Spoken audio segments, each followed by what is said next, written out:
Good morning, everybody. Excuse me. Mark, aka the ministry dude. Let me get a little coffee here to kind of wash down that frog in my throat. Thanks, everybody, for watching. Today is the 27th day of January, 2025. We're doing our 27th reading. So let's just get started with it, shall we? January 27th. This is from Genesis 30:14. Jacob's family is established. Genesis 36. The kings of Edom and the chiefs of Esau. Genesis 30:43. The speckled and spotted herd. Jacob's reaction to Laban's deception was to be manipulative himself. Individuals respond differently to a given set of circumstances, and our instructions from God are to allow the circumstances to make us better. There is not anything necessarily wrong with what Jacob did. It is just that we see his manipulative personality still at work here. Some would say that this was the putting faith in God's ability to bless Jacob. Others would say that putting faith in God's ability to bless him would be to do nothing, to not manipulate.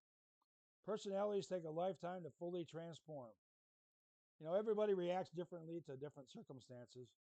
I've heard people say, well, why didn't you do this or why didn't you do that?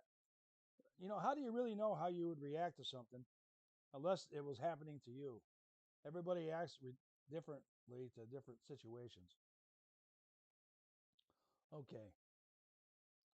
Opposition, this is from Mark 2. Opposition to Jesus grows.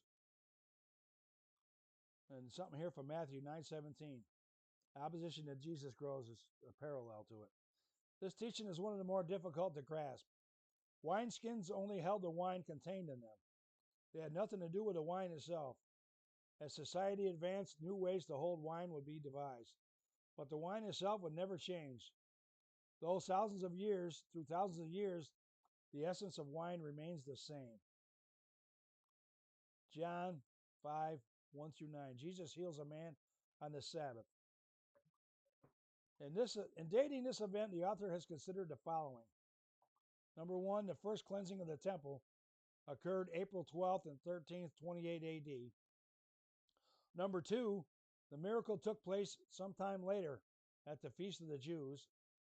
Number three, the next great feast was the Feast of Weeks, also called the Feast of Harvest, later called Pentecost.